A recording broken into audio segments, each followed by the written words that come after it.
আসসালামু আলাইকুম। সম্মানিত অংশগ্রহণকারী, আমাদের প্রতি সপ্তাহে সোমবার এবং বুধবার আমাদের অনলাইন ক্লাস করা হয়। তো প্রতিদিনের মতো আজকেও আমরা সেই বুধবার, প্রতি সপ্তাহের সোমবার এবং বুধবার হিসেবে আজকের বুধবারের ক্লাসে আপনাদেরকে স্বাগত জানাচ্ছি। আমরা গতদিন শুরু করেছিলাম স্ট্র মাশরুমের কাল্টিভেশন পদ্ধতি, সেখানে ক্লাসটা আমরা শেষ করতে পারি নাই। তো সেই ক্লাসটাই আজকে আমরা আবার এই করব।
আমরা কি স্ক্রিনটা দেখতে পাচ্ছি? সম্মানিত অংশগ্রহণকারী, আমরা কি স্ক্রিনটা দেখতে পাচ্ছি? আমাকে একজন একটু আওয়াজ দেন, আমরা স্ক্রিনটা দেখতে পাচ্ছি কিনা। জি ম্যাম। ওকে। আমরা গতদিন হলো স্ট্র মাশরুমের চাষ পদ্ধতি আলাপ করতেছিলাম। তো সেই ক্ষেত্রে আমরা যেটা বলেছি গতদিন, যে স্ট্র মাশরুমের মাদার কিভাবে তৈরি করব, এটাকে যদি আমরা আবার একটু রিভিউ করি। স্ট্র মাশরুম হচ্ছে আমাদের দেশে গ্রীষ্মকালে হয়। এটা পুষ্টি এবং ঔষধি গুণ সম্পন্ন একটা মাশরুম, কিন্তু এটার একটাই সমস্যা ছিল যে এটার হচ্ছে সংরক্ষণকাল খুবই কম। তো এটার মাদার তৈরির প্রক্রিয়াটা যদি আমরা আবার একটু বলি, স্ট্র থেকেই নাম বোঝা যাচ্ছে যে এটা মেইন সাবস্ট্রেট হচ্ছে স্ট্র। এটা ধানের খড়কে বেশি পছন্দ করে। তা আমরা খড়টাকে 1 থেকে 1.5 ইঞ্চি বা 1.5 থেকে 2 ইঞ্চি এরকম ছোট ছোট করে যতটুকু পারা যায় ছোট ছোট করে যদি আমরা কেটে নিই, কাটার পরে এই খড়টাকে আমরা পাস্তুরাইজ করব। আমরা ঘরে ওয়েস্টার্ন মাশরুম চাষের ক্ষেত্রে যেভাবে 60 ডিগ্রি সেন্টিগ্রেড তাপমাত্রায় 60 মিনিট রেখে পাস্তুরাইজ করি, সেইভাবে আমরা পাস্তুরাইজ করব। এটা ড্রামেও করে নিতে পারি, মানে পানিতে চুবাইও করে নিতে পারি, আমরা চাইলে এটা স্টিম দিয়েও করে নিতে পারি। পাস্তুরাইজ করার পরে এই খড়টার সাথে, পাস্তুরাইজ খড়ের সাথে আমরা 30% গমের ভুসি মিশাবো। 30% গমের ভুসি মিশায় নেওয়ার পরে এটাকে 7-10 পিপিতে ভরবো। ভরার পরে আবার এটা অটোক্লেভে দিব। অটোক্লেভে দেওয়ার পরে অটোক্লেভে এটা জীবাণুমুক্ত হবে 1 ঘন্টা। অন্যান্য মাদার যেমন 1 ঘন্টা, কারো যদি অটোক্লেভ না থাকে তাহলে এটা ড্রামের ভিতরে ওই যে 3 ঘন্টা 4 ঘন্টা আমরা যেভাবে জ্বালাই সেভাবে জ্বালাবো। জ্বালা এটা স্টেরিলাইজ করে নিব। স্টেরিলাইজ করার পরে তারপর আমরা ক্লিন বেঞ্চ বা ক্লিন বক্সের ভেতরে বসে আমরা এটার ভিতরে স্ট্র মাশরুমের একটা টেস্ট টিউব থেকে এটার ভিতরে বীজ দিব। বীজ দিয়ে 30 থেকে 35 ডিগ্রি সেন্টিগ্রেড তাপমাত্রা অর্থাৎ রুম টেম্পারেচারে রেখে দিব। রেখে দিলে এটা 10 দিন 15 দিনের মধ্যে মাদারটা কমপ্লিট হয়ে যাবে। অন্যান্য মাশরুমের ক্ষেত্রে আমরা মাদার ওভার হইলে ব্যবহার করতে নিষেধ করি, কিন্তু স্ট্র মাশরুমের মাদারটা একটু ওভার হইলেই তখন এটা দিয়ে বেড তৈরি করলে ভালো হয়। তাহলে এই যে ধানের খড় দিয়ে স্ট্র মাশরুমের মাদার কালচার তৈরিটা আমরা আবার রিভিউ করলাম। এইবার আমরা খড় দিয়েই আবার এটার বেড তৈরি করব। স্ট্র মাশরুমের জন্য তুলার বর্জ্য সবচেয়ে ভালো, শিমুল তুলা, কিন্তু এটা অনেক কস্টলি। আমাদের দেশে ধানের খড় দিয়ে আমরা এটা করি এবং খড় দিয়েই অনেক ভালো হয়। তাহলে এই খড় হইলো আমরা দুই ভাবে করতে পারি, কম্পোস্ট পদ্ধতি আবার পাস্তুরাইজ পদ্ধতি। তো কম্পোস্ট পদ্ধতিটাই হচ্ছে আপনার ভালো। ভালো কম্পোস্ট পদ্ধতির চেয়ে আমার পাস্তুরাইজ পদ্ধতিটাই ভালো। এই পাস্তুরাইজ পদ্ধতিতে আমরা খড় কি করব, একটা বেড বসাইতে আমার যদি আস্ত খড় হয় তাহলে 3 কেজি খড়, আর যদি কাটা খড় হয় তাহলে 4.5 কেজি খড়। আমরা খড়টাকে কাটবো মোটামুটি এত বড় বড় করে। আমি স্ট্রর মাদারটাও দেখাই দিই, এত বড় বড় করে খড়টা কাটবো, বড় করে কাটলেই ভালো। এবং গোড়ার দিকের খড়, যে খড়টার হইলো আটিতে স্ট্রেংথ বেশি, আগার দিকের নরম খড়ের চেয়ে গোড়ার দিকের খড় ভালো, এতটুকু করে করে কাটবো। কাটার পরে আবারও সেই 60 ডিগ্রি একটা স্ট্র মাশরুমের মাদার কাটার পরে আবার সেই খড়টাকে আমরা কি করব, পাস্তুরাইজ করব। এটা ড্রামের ভিতরে পানিতে চুবাইও করতে পারি, স্টিম দিয়েও করতে পারি, আমরা যেভাবে ওয়েস্টার্ন মাশরুম চাষ করি। খড়টাকে পাস্তুরাইজ করবো, পাস্তুরাইজ করার পরে আমরা কি করব, এই খড়টা দিয়ে বেড বানাবো। পরের দিন পরের দিন সেই খড় আমরা এরকম একটা কাঠের ফর্মা হোক, স্টিল দিয়ে হোক, এরকম একটা ফর্মা বানাতে হবে। 1 মিটার 30 সেন্টিমিটার, 30 সেন্টিমিটার, অর্থাৎ এই লম্বাটা হবে 1 মিটার, উচ্চতা হবে 30 সেন্টিমিটার, এবং এই প্রস্থ হবে 30 সেন্টিমিটার। এই পাস্তুরাইজ খড় প্রথম এক টুক দিলাম, দেওয়ার পরে আমরা কি করব, মাদারটা এই যে কিনার দিয়ে চতুর কিনার ঘিরে 4 ইঞ্চি করে এরকম কিনার ঘিরে বেশি করে মাদার দিব, দিয়ে দেওয়ার পরে মাঝখানে আমরা হলো অল্প করে একটা দুইটা ছিটাই দিব।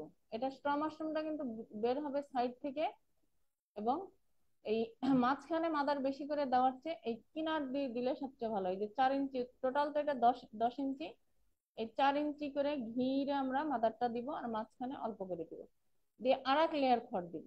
দেওয়ার পরে আবারও চতুর্দিক ঘিরে এরকম করে মাদার দিব, অর্থাৎ একটা বেডে আমরা 1 থেকে 2টা মাদার আমরা ব্যবহার করব। এরকম করে 3টা 4টা লেয়ার বানাবো।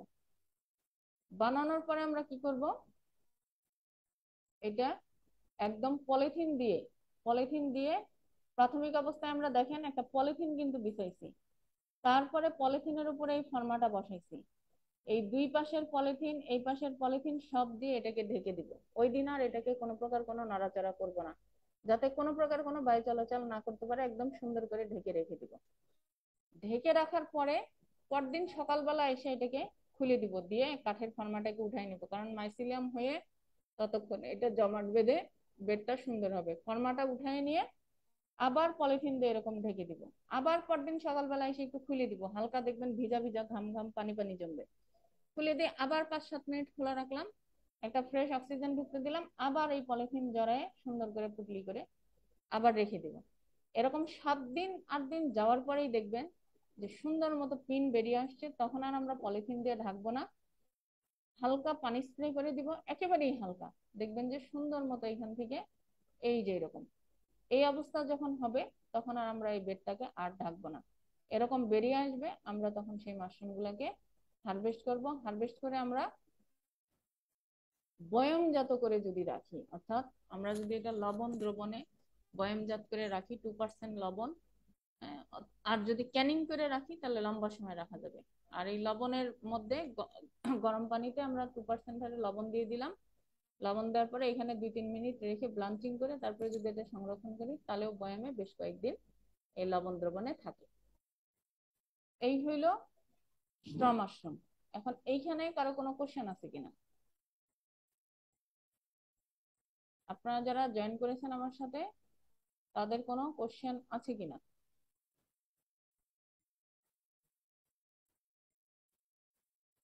সম্মানিত অংশগ্রহণকারী, যে দুজন আমার সঙ্গে জয়েন করেছেন, তাদের এই স্ট্র মাশরুম বিষয়ে কোনো কোশ্চেন আছে কিনা, অথবা অন্য কোনো বিষয়ে বলতে হবে, যেই বিষয়টা জানার দরকার সেইটা সংক্রান্ত আমার সাথে কথা বলতে পারেন, তাহলে আমি সেই বিষয়ের উপরে কথা বলবো। ম্যাডাম, বলেন। ওই যে স্ট্রং মাশরুম যে বললেন আপনি, গত পরশু ক্লাসের মধ্যে 30 30 32 সেন্টিমিটারের মধ্যে করতে পারবে, এটা কি শীতকালে করা যায়? না না, শীতকালের না, এটা গরমের মাশরুম। গরমের মাশরুম, আচ্ছা ম্যাডাম, ঠিক আছে। এটা গরমের এটা মাশরুম। শীতকালে তো করা যাবে না, না ম্যাডাম? আপনার শীতের দরকার কি? শীতের তো আমার কত মাস। না, আচ্ছা আচ্ছা। হ্যাঁ। আমি ওই বান্দরবন থেকে, তো এখানে আসলে আমাদের নেটওয়ার্ক একটু বেশি ডিস্টার্ব, ক্লাস না না, ঠিক মতো অসুবিধা শুনতে নাই, পারি না। আপনি জিজ্ঞাসা করেন, অসুবিধা নাই। এটা উচ্চ তাপমাত্রায় ভালো হয়, তাহলে এটা তো আমার কোনোভাবেই হইলো, এই যে দেখেন তাপমাত্রাটা স্ক্রিনে এখন দেখা যাচ্ছে, হ্যাঁ তাহলে হ্যাঁ। এটা কখনোই আমার ইয়েতে করার দরকার নাই, শীতে করার তো এটা দরকার নেই। আচ্ছা এখন এই স্ট্র মাশরুমের উপরে আর কোনো কোশ্চেন আছে কিনা? এই যে দেখেন স্ট্র মাশরুমের মাদারটা আমি দেখিয়ে দিচ্ছি, এই যে দেখেন এরকম হবে মাদারের আচ্ছা স্ট্রাকচার। আচ্ছা আচ্ছা যখন এরকম, আচ্ছা এটা কিন্তু খড় দিয়ে করা, স্যার। এটা খড়, প্রথম খড় হ্যাঁ ছোট হ্যাঁ ছোট করে কেটে পাস্তুরাইজ করা, তারপরে এই খড়ের সাথে 30% হারে গমের ভুসি মিশানো, তারপরে এরকম হ্যাঁ পিপি ব্যাগে প্যাক করতে হবে, করে হ্যাঁ এটাকে অটোক্লেভে দিতে হবে, অটোক্লেভে জীবাণুমুক্ত হ্যাঁ হওয়ার পরে তারপরে হুম এটার ভিতরে বীজ দিতে হবে। এটা কিন্তু দুইবার হ্যাঁ করে জীবাণুমুক্ত হচ্ছে, একবার পাস্তুরাইজ করে খড়টাকে জীবাণুমুক্ত করা হচ্ছে, তারপরে সেই খড়ের সাথে 30% হারে আমার গমের ভুসি মিশানো হচ্ছে, সেই হ্যাঁ গমের ভুসি আর এই কাঠের গুঁড়া ভাবে মিশ্রিত হ্যাঁ মিশ্রণটাকে এরকম প্যাকেটে ভরতে হবে, ভরার পরে এই প্যাকেটটাকে আবার দিতে হবে অটোক্লেভে স্টেরিলাইজেশনের জন্য। স্টেরিলাইজ হয়ে যাওয়ার পরে ঠান্ডা হবে যখন, তখন এই যে মুখে তুলা খুলে এটার ভিতরে বীজ দিতে হবে, তারপরে আবার তুলা লাগিয়ে এটাকে রেখে দিলে 15 দিনের মধ্যে এটা সুন্দর মাইসিলিয়ামে ভরে যাবে। তারপরে চাইলে আমরা আরো 5-7 দিন রেখে মাদারটাকে একটু ওভার করে তারপরে এটা দিয়ে আমরা বেড তৈরি করব। এবং অতি সত্বর এটার একটা ভিডিও আজকালকার মধ্যে আমরা, এই যে আমাদের এখানে যে বেড তৈরি করা হয়েছে এটার ছবি দিয়েছি আমি, হ্যাঁ এটার একটা ভিডিও আমি গ্রুপে আপলোড করে দেবো, আচ্ছা যাতে সেই ভিডিওটা দেখে আপনারা খুব ইজিলি এটা করতে পারেন। এখন এই স্ট্র আচ্ছা। মাশরুমের উপরে আর কোনো কোশ্চেন আছে কিনা, না থাকলে অন্য কোনো মাশরুম পড়াইতে হবে বা কোন বিষয়ে বলতে হবে, যে এই বিষয়টা বললে আমাদের উপকার হয় বলেন, আমি সেই বিষয়ে কথা বলবো। অনলাইন আচ্ছা ক্লাসটা কেন? অনেকেরই ধারণা যে অনলাইন ক্লাস করে লাভ কি। অনলাইন ক্লাসটা কেন, আপনি যে ফার্মটা, আমরা অফলাইনেও এখন ট্রেনিং দিচ্ছি, চাইলে আপনার এলাকার কৃষি অফিসারের সুপারিশ নিয়ে এসে আপনি এখানে থেকে ট্রেনিং করে যেতে পারবেন।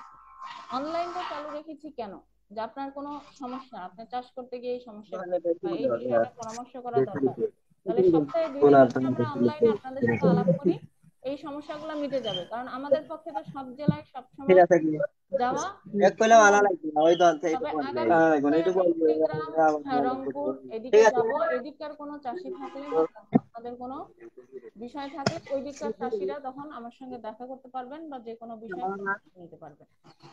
হ্যাঁ বলেন।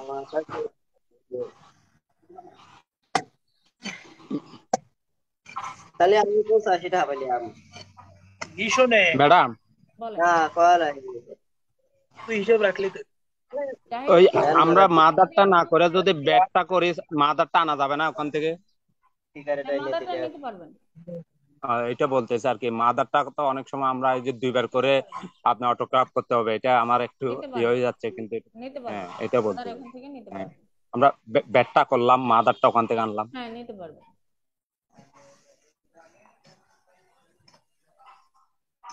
তবে এই আচ্ছা ম্যাডাম, ওই মাদারটা শুধু রিসার্চ পারপাসে অল্প করে করি, আপনার যদি নেওয়ার থাকে তাহলে আপনি শুরুতেই বলবেন যে আমি এবার একটা বা দুইটা বেড বসাবো, ম্যাডাম সেই একটা দুইটা বেডের জন্য আমার 2-4টা মাদার যেটা দরকার সেটা দিবেন, আগে থেকে একটু বলে রাখলে আমরা দিতে পারবো। আচ্ছা আচ্ছা আচ্ছা আচ্ছা, আমি বলি আলামিন ভাইকে বললে তো হবে না ম্যাডাম? হ্যাঁ আচ্ছা আচ্ছা ম্যাডাম, ওই যে মাদারটা তৈরি করার সময় যে আপনি বলো 2বার যে অটোক্যাপ করতে হবে, এটা আমাদের এমনি সাধারণ মাদারের মতো একবার করলে হয় না? হইলে তো বলতাম যে হবে। আচ্ছা আচ্ছা, এই জন্য একটা ওখানে আপনার ঝাপটা দুইবার অটোক্লেভ লাগতেছে করি আর কি নাই, ম্যাডাম। আমি বলছি যে প্রথম এটা পাস্তুরাইজ করে নিতে হবে খড়টা, সেইটা হ্যাঁ আমরা যেভাবে ওয়েস্টার্ন মাশরুমের খড় পাস্তুরাইজ করি, ওয়েস্টার্ন মাশরুম আচ্ছা সেই পাস্তুরাইজ খড়ের সাথে গমের ভুসি মিশাইতে হবে। আমি যখন দ্বিতীয়বার গমের ভুসি আচ্ছা। মিশালাম তখন গমের ভুসিটাকে হ্যাঁ স্টেরিলাইজ করতে হবে, জীবাণু আছে আবার জীবাণুমুক্ত করতে হবে। ম্যাডাম। আর কারো কোনো জিজ্ঞাসা? জাহিদুল ইসলাম, আপনি বোধহয় কিছু বলতে চাচ্ছেন, আনমিউট অবস্থায় আছেন। আর কারো কোনো জিজ্ঞাসা আছে কিনা?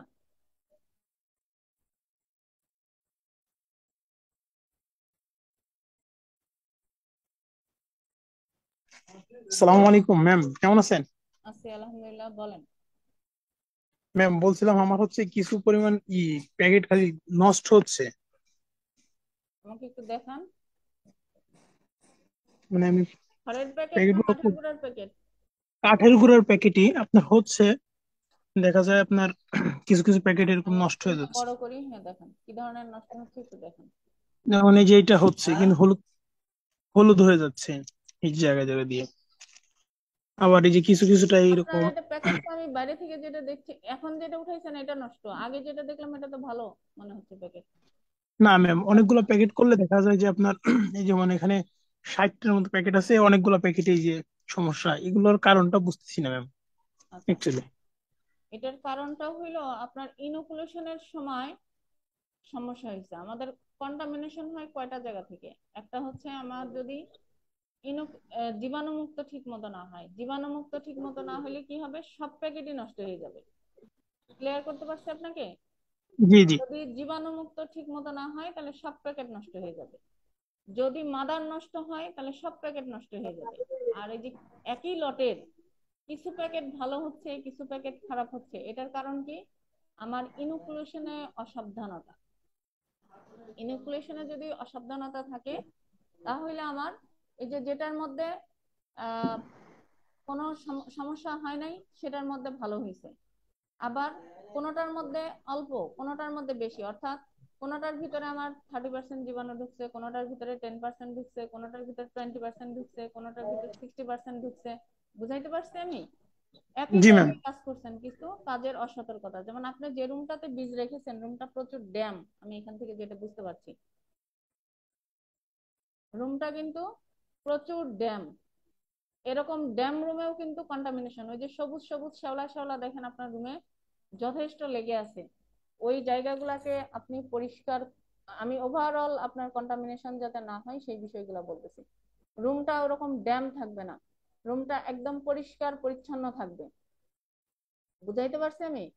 একদম পরিষ্কার পরিচ্ছন্ন থাকবে রুমটাকে। আমি 7 দিন 15 দিন অন্তর, যদি আমার কন্টামিনেশন বেশি হয় তাহলে আমার রুমটা আমি 15 দিন অন্তর, আর যদি কন্টামিনেশন কম হয় 15 দিন অন্তর, কন্টামিনেশন যদি বেশি হয় তাহলে আমি 7 দিন অন্তর রুমটাকে ফিউমিগেশন করব। সেই ফিউমিগেশন করব কিভাবে, 100 ml ফরমালিন আর 50 গ্রাম হইলো পটাশ একটা মাটির পাত্রে দিয়ে ওই রুমটাকে আমি 2 দিন আটকিয়ে রাখবো। আমরা তো সপ্তাহে যে কোনো একদিন ফার্মের কাজ বন্ধ রাখি, তাহলে যেদিন কাজ বন্ধ রাখবো তার আগের দিন বিকেল বেলা আমি 15 দিন অন্তর একদিন এই রুমটাকে ফিউমিগেশন করব।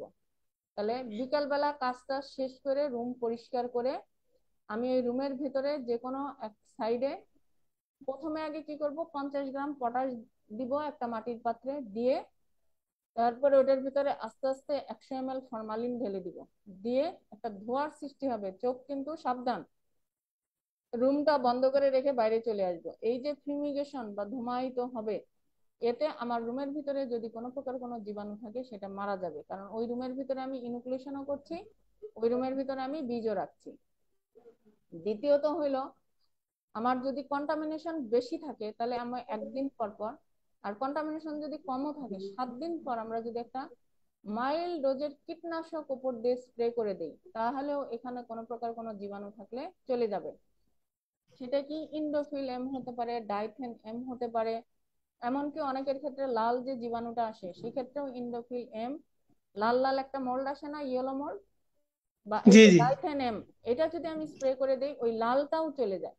তাহলে আমরা পুরা রুমে সকালবেলা ঢুকলাম, ঢুকে স্প্রে করে দিলাম, দেওয়ার পরেই লোক দিয়ে আমি রুমটাকে সুন্দর করে মুছাই নিব, পরিষ্কার হয়ে যাবে। তারপরে এখানে বসে কাজ করব, আবার কাজ শেষে বেরিয়ে আসার সময় একটা স্প্রে দিয়ে রুমটা মুছে চলে আসবো। যে রুমে আমি কাজ করি এই রুম কিন্তু ঝাড়ু দেওয়া যাবে না, এই রুম রেগুলার মুছতে হবে। আমি সকালে একবার বিকালে একবার যদি মুছতে পারি তাহলে খুবই ভালো, তাও যদি না পারি তাহলে অন্তত একবার এটা সুন্দর করে মুছতে হবে। রুম কিন্তু ঝাড়ু দেওয়া যাবে না, ঝাড়ু দিলে কিন্তু ডাস্ট উড়ে, কন্টামিনেশন জি তখন জি। আরো বেশি হবে। বাড়বে। তাহলে এইগুলা গেল রুমের বিষয়। এবার আসি আমরা যে যন্ত্রপাতি নিয়ে কাজ করি সেই যন্ত্রপাতি গুলাও যাতে জীবাণু মুক্ত থাকে। যেমন যে ক্লিন বেঞ্চ, আমাদের যদি ক্লিন বেঞ্চ থাকে তাহলে ক্লিন বেঞ্চের নিজস্ব একটা জীবাণু মুক্তকরণের ক্ষমতা আছে, কারণ এখানে ইউভি রে থাকে, হেপা ফিল্টার থাকে। হ্যাঁ, কিন্তু আমরা অনেকেই এখন কাজ করছে হচ্ছে ক্লিন বক্সে, তাহলে ওই ক্লিন বক্সটাও কিন্তু আমার হুম। সুন্দর করে অ্যালকোহল দিয়ে স্প্রে করে মুছে নিয়ে বক্সটা কিন্তু মুছে ফেলা দরকার, কাজ শেষে প্রতিদিন পরের দিন বীজ ঢুকানোর আগে আগের দিন যে কাজ করলাম সেখানে সুন্দরভাবে বক্সটাকে মুছে নেওয়া। এমনকি আমি 15 দিন অন্তর ওই ক্লিন বক্সের ভেতরেও কিন্তু পেট্রি প্লেটের ভেতরে ওইভাবে পটাশ এবং ফরমালিন দিয়ে ওই বক্সটাকেও কিন্তু আমি ধুমায়িত বা ফিউমিগেশন করে নিতে পারি। আমি জি যে ম্যাম। স্পুন দিয়ে বীজ দিব সেই স্পুনটা অ্যালকোহল দিয়ে মুছবো, পাশাপাশি একটা স্পিড ল্যাম্পের সামনে এই স্পুনটাকে সুন্দরভাবে পোড়ায় নিব। যেই মাদার দিয়ে কাজ করব সেই মাদারটা আমি সুন্দরভাবে এরকম করে ধরে পরীক্ষা করে নিব যে এটার ভিতরে কোনো প্রকার কোনো অন্য কোনো কালার আছে কিনা বা ই আছে কিনা সুন্দর করে দেখে নিব। এবং এই মাদারটাও বাইরে থেকে যখন ক্লিন বক্সের ভেতরে ঢোকাবো গায়ে সুন্দর করে অ্যালকোহল স্প্রে করে নিয়ে মুছে নিয়ে তারপরে ভেতরে ঢোকাবো। এবার আসি ব্যক্তিগত সাবধানতা। যিনি ইনোকুলেশনের কাজটি করবেন উনি অবশ্যই গোসল করে পরিষ্কার পরিচ্ছন্ন হয়ে তারপরে ইনোকুলেশন রুমে ঢুকবেন। মাথা অবশ্যই একটা টুপি দিয়ে মোড়ানো থাকবে যাতে মাথা থেকে কোনো এবং একটা মাস্ক পরা যদি থাকে তাহলে নাকের নিঃশ্বাসের সাথে যে জীবাণুগুলা থাকে সেই জীবাণুগুলাও কিন্তু প্রবেশের কোনো সুযোগ নাই। এবং যে দুইটা হাত দিয়ে আমি ইনোকুলেশন করবো এই হাত দুইটা সাবান দিয়ে পরিষ্কার পরিচ্ছন্ন হয়ে হাত দুইটা ধোয়া থাকবে। হাতের নখ কোনো বড় থাকা চলবে না। এরপরে আমি যখন কাজে বসবো তখন অ্যালকোহল দিয়ে হাতটা স্প্রে করে নিব, নিয়ে কাজ করব। 10 মিনিট 15 মিনিট পরে আবার আমার হাত দুইটাকে আবার স্প্রে করে নিব। তারপরে দেখা যাচ্ছে যে আমি কাজ করতেছি, প্রথম দিকে আমার প্যাকেট গুলা খুব শুদ্ধভাবে যাচ্ছে, 1 ঘন্টা ধরে ইনোকুলেশন করতেছি, লাস্টে আমার হাতে কোনোভাবে আবার জীবাণু লেগে গেছে। এই জন্য কিছুক্ষণ কাজ করার পরে আবার হাত দুইটাকে সুন্দর করে স্প্রে করে নিব। তারপরে আমি যখন কাজ করতেছি তখন ওই যে চামচটাকে প্রথমবার পোড়ায় নিছি, আবার 10-15টা প্যাকেট ইনোকুলেশন করছি, করার পরে ওই চামচটাকে আবার আমি অ্যালকোহলে ডুবাই নিব, আবার আমি স্পিড ল্যাম্পে আবার পোড়ায় নিব। এই যে কাজগুলা না করলে এই যে যেমন আপনার কিছু প্যাকেট অল্প নষ্ট কিছু প্যাকেট বেশি নষ্ট। এখন শুরু থেকে শেষ পর্যন্ত যখন ইনোকুলেশন করেছেন মাঝখানে যখন এই প্রসিডিউর গুলো আপনি অবলম্বন না করছেন তখন কোনো না কোনো ভাবে আপনার জীবাণু ওখানে ঢুকে গিয়েছে। 10-15-20টা প্যাকেট হওয়ার পরে আবার ওই প্যাকেটটাকে আবার সুন্দর করে জীবাণু, এমনকি আপনি ইনোকুলেশন করতে বসলে এখানে কোনো প্রকার খাওয়া দাওয়া করা যাবে না। হ্যাঁ, কোনো প্রকার খাওয়া দাওয়া করা যাবে না। আপনি ইনোকুলেশন করার আগে খাওয়া দাওয়া সমস্ত কিছু সেরে একবারে ওখানে বসতে হবে। বা একজন গেস্ট আসছে আমি এখান থেকে উঠে চলে গেছি আবার এসে আবার বসছি, এই কাজগুলো করা যাবে না।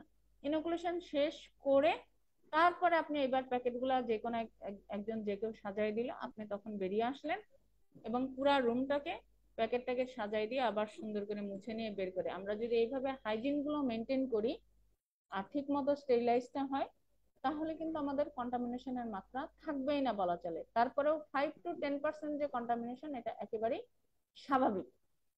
আপনি বুঝতে পেরেছেন কিনা? জি ম্যাম। তারপরেও আমি স্ক্রিন শেয়ারে আপনাকে আবার এই জিনিসগুলো একটু দেখিয়ে দিচ্ছি। ম্যাম আমার একটু রুমটা দেখেন, যে রুম আমি দিই। এই যে হচ্ছে এখানে দুইটা জানালা আছে, হ্যাঁ, এই একটা এই পাশে একটা। দেখতে পাচ্ছি আমি। এখন এইখানে কি কোনো সমস্যা হবে? উপরে তো টিন। না না না, কোনো সমস্যা নাই। আপনি চাইলে যদি তাপমাত্রা বেশি হয় আপনার রুমে যদি কোনো এসি টেসি না না ম্যাম, থাকে, উপরে উপরে অনেক গাছ আছে তো, হ্যাঁ তা হয় না, তাপমাত্রা গরম যদি হয় না বেশি room। হয় তাহলে একটা ইয়ে দিয়ে নিতে পারেন, সিলিং দিয়ে নিতে পারেন। আর যদি দেখেন যে না তাপমাত্রা বেশি না হয় তাহলে সিলিং না দিলেও চলবে। জি ম্যাম, মানে কিছু কিছু আর সময় প্যাকেট গুলো খুব জানালা ভালো কম হয়। থাকলে যদি কোনো কারণে হইলো আপনার এয়ারেশনের সমস্যা হয় তাহলে নিচের দিকে আপনি দুটো এক্সস্ট ফ্যান লাগাই নিতে পারেন দুই পাশে। তাহলে ভেতরের গরম বাতাসটাকে টেনে বের করে দিল, বাইরের ফ্রেশ এয়ারটাকে ঢুকাইলো। এক্সস্ট ফ্যানের দাম তো বেশি না, 1200 টাকা করে দাম। আপনি নিচের দিকে নিচের অংশে যেহেতু কার্বন ডাই অক্সাইড জমা হয় নিচের অংশে আপনি দুটো হলো ইয়া লাগাই নিতে পারেন।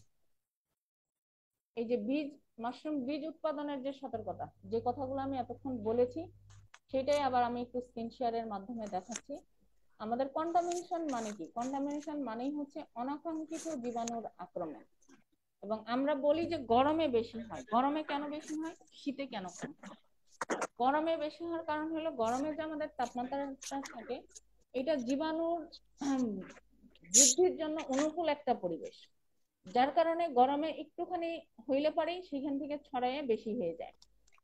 এটা জীবাণু বাড়ার হলো একটা অনুকূল পরিবেশ, যার কারণে গরমের সময় বেশি হয়। আর শীতের সময় এরকম দু একটা জীবাণু থাকলেও ওইটা সুপ্ত অবস্থায় থাকে, এটা বাড়ার কোনো সুযোগ থাকে না, তার কারণে আমাদের শীতের সময় হচ্ছে কন্টামিনেশন কম হয়। তাহলে এই জীবাণুটা কয় ভাবে হইতে পারে? অটোক্লেভিং বা জীবাণুমুক্তকরণের সময়কার যে সতর্কতা, এই সময় কি কি সতর্কতা অবলম্বন করা দরকার? আমার অটোক্লেভে করি আর ড্রামে করি আর যেখানে করি, এই অটোক্লেভের যে সময়টা, এই সময়টাকে খেয়াল করা দরকার যে আমি কত সময় ধরে এটাকে করব। সময়ের একটা বিষয় আছে। এরপরে হইল যে আমি দেখেও চিনবো, প্যাকেটটা দেখেও চিনবো, প্যাকেটের স্মেল দেখে, প্যাকেটের চেহারা দেখে যে প্যাকেটটা যথেষ্ট কালো হইছে, যথেষ্ট শক্ত হইছে, টাইট হইছে, ঠান্ডা নরম অবস্থায় তুলতুলে এবং ঠান্ডা হওয়ার পরে এটা জমাট বেঁধে গেছে, তাহলে আমরা বুঝবো যে প্যাকেটটা সুন্দরভাবে জীবাণুমুক্ত হয়েছে। এমনকি সাবস্ট্রেটে যদি পানির পরিমাণ কম হয় তাহলেও কিন্তু প্যাকেট ঠিক মতো জীবাণুমুক্ত হবে না। এটা একটা জিনিস। আর একটা যে বিষয়টা আমি বলেছিলাম যে মাতৃবীজ বা মাদার কালচার, আমাদের মাতৃবীজ বা মাদার কালচারটা কেমন সেটা অবশ্যই পরীক্ষা করে নেওয়া দরকার। এবং এই মাতৃবীজটা ক্লিন বেঞ্চে বা ক্লিন বক্সে ঢুকানোর আগে অবশ্যই এটার গাটা সুন্দর করে স্প্রে করে তারপর ভিতরে ঢোকানো দরকার, কারণ সারফেসে অনেক জীবাণু লেগে থাকতে পারে। আমরা খালি চোখে দেখতে পারি না, কিন্তু এই জীবাণু, আমার হাতেই অসংখ্য জীবাণু লেগে আছে। তারপরে এই যে বীজ উৎপাদনের সময় যে সতর্কতা, যে কথাগুলো আমি বললাম, যারা ক্লিন বেঞ্চে করেন তারা জীবাণুমুক্ত করা, বীজ ঢোকানোর আগে 20 মিনিট ইউভি লাইট জ্বালায় রাখতে হবে জীবাণুমুক্ত করার জন্য, তারপরে ইউভি লাইট বন্ধ করতে হবে, এরপরে হ্যাপা ফিল্টার ছাড়তে হবে। এটা হলো ইয়ের ক্ষেত্রে। আর কমন যে বিষয়গুলো আমি বলছি সেটা যারা ক্লিন বেঞ্চের ভিতরে করেন, যেটা কিছুক্ষণ আগে আমি বললাম, সেই হাইজিন গুলা মেনটেন করতে হবে। তারপরে এই যে যন্ত্রপাতি জীবাণুমুক্ত করতে হবে। তারপরে ব্যক্তিগত যে পরিষ্কার পরিচ্ছন্নতা, মানে এই 6টা পয়েন্টকে যদি আপনি সুন্দরভাবে মেনে চলেন তাহলে অবশ্যই আপনার কন্টামিনেশনের মাত্রা কমে আসবে। ইনকিউবেশন রুম, ওই যে যেটা আমি কীটনাশক স্প্রে করার কথা বললাম, কেন বললাম যে অনেক সময় দেখা যায় যে আমাদের ছোট ছোট কোনো পোকার আক্রমণ হয় বা ইয়ে হয়, প্যাকেটটাকে ছিদ্র করে দেয়, এটা আমরা খালি চোখে দেখতে পাচ্ছি না, ওই দিক দিয়ে তখন জীবাণুর একটা আক্রমণ হয়। এই জন্য আমি সপ্তাহে একদিন যদি একটা মাইল্ড ডোজের ইন্ডোফিলেম বা ডাইথেনেম বা ম্যালাথিয়ন একটা কীটনাশক হালকা করে স্প্রে করে দেই, তাহলেও কিন্তু আমার ল্যাবে জীবাণু আসার সম্ভাবনা খুবই খুবই কম। এই যে বিষয়গুলো, এখন আপনার কোনো কোশ্চেন আছে কিনা জাহিদুল ইসলাম সাহেব? এবং আপনাকে যে আমি যে কথাগুলো বললাম এগুলো যদি মেনে চলেন তাহলে আপনার ল্যাব পুরোপুরি কন্টামিনেশন ফ্রি থাকবে বলে আমি আশা করি। জি ইনশাল্লাহ এখন মেনে চলার চেষ্টা করব। ওকে, আর কোনো কোশ্চেন? আমি শেয়ারটা বন্ধ করে দেই। আর কোনো বিষয়ে কারো জানার আছে কিনা, কোনো কোশ্চেন আছে কিনা, এই বিষয়টা বললে ভালো হবে। অনলাইন ক্লাসটা কিন্তু স্পেসিফিক কোনো ক্লাসের জন্য, জাস্ট আমি প্রস্তুতি নিয়ে আসছি এই ক্লাস নিব সেটা না। আপনারা যারা আমার সঙ্গে জয়েন করছেন তাদের কি প্রবলেম, তারা ফার্ম চালাতে গিয়ে কি সমস্যা হচ্ছে, সেই বিষয়গুলো আলাপ করাই কিন্তু মূলত অনলাইন ক্লাসের উদ্দেশ্য। আপনারা যে কোনো কর্নার থেকে কোশ্চেন করতে পারেন, আমি আমার সাধ্যমতো চেষ্টা করব। আশা করি আপনাদের প্রশ্নের উত্তর দিতে পারবো আর কি, যেহেতু মাশরুম সেক্টরে প্রায় 14 বছর ধরে কাজ করছি।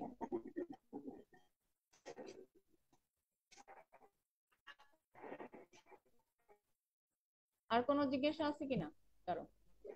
বলেই তো গেলাম এই আর কি আমাদের হাতে আর 5-7 ম্যাম। মিনিট সময় আছে। গোলাপি যে ফাঙ্গাস গুলো হয় উপরে, এটার কারণটা কি? দেখা যায় আমি অনেক সময় দেখা যায় 100 প্যাকেট করছি, কোনো হয় না, মাঝে মধ্যে দেখা যায় একটা আচ্ছা, ভিতর থেকে 2-3টা বের গোলাপি হয়। ফাঙ্গাসটা নিয়ে আমি শেরেবাংলা এগ্রিকালচার ইউনিভার্সিটির যে প্যাথোলজি ডিপার্টমেন্ট আছে তাদের সাথে একটা কাজ রিসেন্ট করেছি, এটার একটা ট্রায়ালও চলতেছে।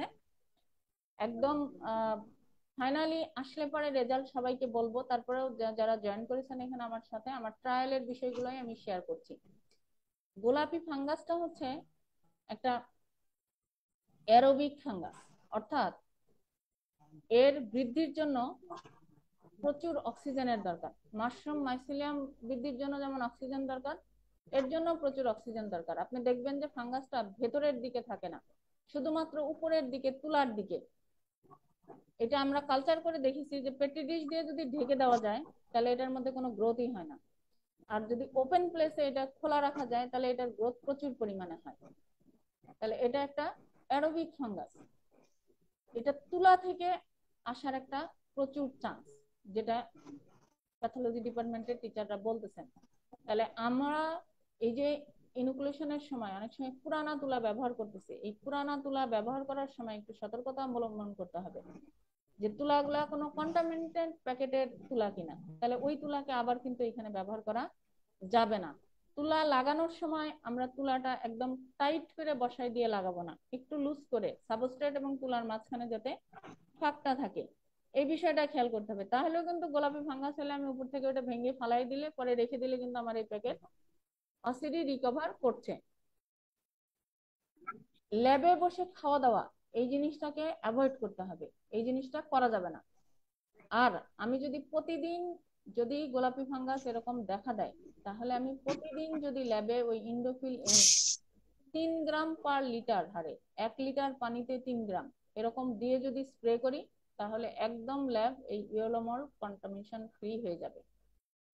দেখা মাত্র ওই স্পোর ওড়ার আগেই এটাকে সরাই নিয়ে আমরা দূরবর্তী স্থানে মাটি চাপা দিয়ে অথবা আগুন দিয়ে পোড়ায়ে ফেলে দিব। আর প্রতিদিন যদি এই ইন্ডোফিল এম 3 গ্রাম পার লিটার পানিতে দিয়ে স্প্রে করি, মেঝেটা মুছে ফেলি, পরিষ্কার পরিচ্ছন্ন রাখি, তাহলে এটা হওয়ার আর কোনো প্রকার কোনো সুযোগ নেই। আর তুলাটা ব্যবহারের ক্ষেত্রে সাবধানতা, সেই ক্ষেত্রে যদি আমরা অ্যাবজর্বেন্ট কটন ইউজ করি, আমরা যদি নন অ্যাবজর্বেন্ট কটনটা ইউজ করতে পারি, যে সিল্কি সিল্ক টাইপের একটা তুলা আছে, এইটাও প্যাথোলজি ডিপার্টমেন্টের টিচাররা বলেছে যে ওই তুলাটা ব্যবহার করলে আমার এই কন্টামিনেশনটা অনেকখানি কমে আসবে। তবে এই ইন্ডোফিল এম এটা অনেক ভালো কাজ করছে, এটা ইয়েতে এটা একটা ট্রায়াল পর্যায়ে আছে, আপনাদের সাথে আমি যেটা শেয়ার করলাম। ফাইনালি হয়তো এটা আপনাদেরকে আমরা একদম ফাইনাল রেজাল্ট তাদের কাছ থেকে যখন পাবো তখন আমরা আবার বলে দিতে পারবো। আর কোনো জিজ্ঞাসা? ম্যাডাম ওই যে ল্যাবের মধ্যে আপনি স্প্রে করতে বলছেন, এটা পানি দিয়ে ওই ইয়া দিয়ে স্প্রে করতে হবে, স্প্রে করতে পারবো হ্যাঁ পানি দিয়ে? হ্যাঁ, পানি তো দিবেন, ওই যে ল্যাবের মধ্যে স্প্রে করতে বলছেন যে? 3 গ্রাম পার লিটার যেটা বলছি, পানির সাথে হ্যাঁ স্প্রে করতে হবে। হ্যাঁ। 3 গ্রাম দিবেন এক এটা লিটার পানিতে, 1 লিটার পানিতে হ্যাঁ, 3 গ্রাম। তো এটা তুলার মধ্যে পড়লে সমস্যা হবে না ম্যাডাম? হালকা স্প্রে করলে ওটা লাগে না, ওই হালকা যেটা আচ্ছা করে আচ্ছা জীবাণু ড্রপ ডাউন হয়ে যায়, ওটা সমস্যা হবে না। আচ্ছা আচ্ছা। ম্যাম এটা কোথায় পাওয়া যাবে? এটা যে কোনো কীটনাশকের দোকানেই পাবেন। আর আপনি যদি ওই যে যেটা ল্যাবের পরিষ্কার পরিচ্ছন্নতায় আমি শুরুতেই বললাম, যে আপনি যদি সপ্তাহে একদিন করে কীটনাশক স্প্রে করেন, তারপরে ওই যে যেভাবে ওই কাজগুলো করলে এটা আর আসবেই না, আসার চান্সই নেই। না ম্যাম, আমি হচ্ছে আপনার প্রতি সপ্তাহে সপ্তাহে 15 দিন পর পর হচ্ছে আপনার ফরমালিন আর হচ্ছে পটাশ দিয়ে করতেছি, স্প্রে করতেছি, মানে ফুমিগেশন। দিচ্ছি। কিন্তু ম্যাম ধোয়া তো হালকা একটু ধোয়া হয়ে অফ হয়ে যায়, বেশি হয় না। এখন কোন এটার ভিতর কি কোনো ভেজাল আছে কিনা বুঝতে পারছি না তো। ফরমালিন হলো 40%, যেটা এটা 40% কিনা একটু দেখে নিয়েন। প্রথম দিকে অল্প বেশ তো ধোঁয়া হয়, একেবারে তো খারাপ না। না না ম্যাম, আমি হচ্ছে ইসের ভিতরে দিলাম, হচ্ছে আপনার এই গ্লাসের ভিতরে করলাম ওই দিন, আহ 10 গ্রাম, আর হচ্ছে আপনার 20 ml হচ্ছে দিয়ে ফরমালিন, তো হালকা একটু ধোয়া হলো, তারপরে বন্ধ হয়ে গেল। এখন আমি যেটা পাইছি এটা এখন 1 নাম্বার না 2 নাম্বার, এটা তো বুঝতে পারছি না। গায়ে লেখা দেখেন তো 40% ইয়ে কিনা, 40% কিনা, ওই গায়ে লেখা দেখেন। আর ওই যে সপ্তাহে আসলে ম্যাডাম আমাদের এখানে সপ্তাহে একদিন ওইভাবে কীটনাশক স্প্রে করে দেন, তাহলেই হবে। কন্টামিনেশন আসলে আমরা আমরা ম্যাডাম যেগুলো আনি এগুলা তো আসলে খোলা আনি, তো এগুলো আমরা বুঝতে পারি না। না, খোলা হইলেই যে খারাপ হবে তা না, খোলা না এটা খোলা আনি তো এটা হইলেই যে বোঝা যায় খারাপ না, হবে আমরা তা বুঝতে না। পারি না। ওই যে নেন যখন, তখন তাদেরকে জিজ্ঞাসা করবেন যে 40% কিনা, এরা তো বলে ভালো দিচ্ছে, এটা বলে ম্যাডাম। যে ড্রামের গায়ে লেখা ওইখান থেকে দেখবেন। আচ্ছা তো আজকে আমরা দুইটা বিষয় আপনাদের সাথে শেয়ার করলাম, সেটা হচ্ছে স্ট্র মাশরুম উৎপাদন প্রযুক্তি এবং বীজ উৎপাদনে যে সতর্কতা অবলম্বন, জাহিদুল ইসলাম সাহেবের কোশ্চেন থেকে। আজকে এই পর্যন্তই থাক। আগামী সোমবার আবার আপনাদের সাথে ক্লাস হবে। আপনাদের যদি কোনো নতুন বিষয় থাকে যে এই বিষয়ে বললে ভালো হবে, আমাকে আগে থেকেও বলতে পারেন, অথবা আজকেও বলে দিতে পারেন, অথবা সরাসরি ওই দিন ক্লাসেও বলতে পারেন আমার এই বিষয় বললে ভালো হবে, তখন সেই বিষয়ে ক্লাস নেব। ম্যাম, আগে থেকে যদি চয়েস থাকে যে আগামী সপ্তাহে আমার এই এই বিষয়ে ক্লাস নিতে হবে, সেই বিষয়ে আমি ইনশাআল্লাহ। ম্যাম আমি একটা জায়গা একটু দেখাতে চাচ্ছি, একটু দেখেন তো। হ্যাঁ দেখো। আমি একটা নতুন শেড তুলতেছি এখানে। হ্যাঁ এখানে পরিষ্কার করতেছি নতুন করে। কোনো সমস্যা হবে? এই জায়গাটা কিভাবে পরিষ্কার করলে ভালো হবে? নয় যে চাষের জন্য খুব বেশি পরিষ্কার পরিচ্ছন্নতা দরকার নাই, তবে চাষের জন্য যেটা দরকার আছে, আপনি চাষ করার পরে যে এই যে প্যাকেট যেটা ফেলে দেন, এটা কিন্তু কোনোভাবেই এই চাষ ঘরের আশেপাশে ফেলেন না, এখান থেকে কিন্তু মাছি পোকার উপদ্রব হবে। এটা অবশ্যই নির্দিষ্ট একটা দূরত্বে গর্ত করে সেই গর্তের মধ্যে ফেলবেন, পরবর্তীতে এটা আপনি সার হিসেবে ব্যবহার করবেন। না ম্যাম, আমি আমার এখানে ময়লা গাড়ি আসলে ওই গাড়িতে তুলে দেয় একবারে। হ্যাঁ, বা আপনি সার হিসেবে এটা ইউজ করতে পারেন, এই এই সাবধানতাটুকু অবলম্বন করলেই হবে। কারণ এই কাঠের গুঁড়ার যে পচন হয়, এটার ভিতরে প্রচুর মাছি পোকা হয়, যে মাছি পোকা মাশরুমের জন্য ক্ষতিকর আর কি। আর কারো কোনো জিজ্ঞাসা আছে? ম্যাম, এটা হচ্ছে চাষঘর হবে, চাষঘর হবে প্লাস হচ্ছে আপনার গ্রোথ চেম্বারও করবো এখানে, মানে এই রুমটা করবো গ্রোথ চেম্বার, আর ওই পাশে করবো হচ্ছে চাষঘর। আচ্ছা ওই আচ্ছা, পাশে কোনো সমস্যা নেই। এখন এইখানে ম্যাম এমনি ব্লিচিং পাউডার দিয়ে যদি আমি করে দিই পুরোটা, তাহলে হবে না? হ্যাঁ হ্যাঁ, ব্লিচিং পাউডার দিয়ে যদি আমি পুরোটা ওইভাবে ক্লিন করে দেই? কোনো সমস্যা নাই, কোনো সমস্যা নাই। আপনি সবসময় খেয়াল রাখবেন যে একবার করলেন এটাই না, আবার মাঝে মধ্যে এই পরিষ্কার পরিচ্ছন্নতার কাজটা করতে হবে। ঠিক আছে? আর একটা জিনিস হচ্ছে, কাঠ দিয়ে যদি আমরা কোনো র্যাক বানাই সেক্ষেত্রে কি কোনো সমস্যা হয়? কাঠ দিয়ে কাঠ, র্যাক বানায় আপনি বীজ রাখতে পারেন, কিন্তু কাঠ দিয়ে র্যাক বানায় চাষের জন্য রাখতে পারবেন না, এই কারণে যে না না, বারবার চাষ, পানি স্প্রে করলে তখন এটা পচে যাবে, নষ্ট হয়ে যাবে। বীজ রাখার জন্য করতে পারেন, কোনো সমস্যা নেই। না চাষ, চাষের জন্য আমি হচ্ছে এই যে বাঁশের হ্যাঁ, মাচাল নিয়ে আসছি, বীজ রাখার ওটাই জন্য, যাচ্ছি। বীজ রাখার জন্য আপনি করতে পারেন, কোনো সমস্যা নেই। তো আজকে ওকে ম্যাম, একেবারেই ধন্যবাদ। সময় শেষ। সবাইকে অসংখ্য ধন্যবাদ এতক্ষণ আমার সাথে থাকার জন্য। সালাম আলাইকুম।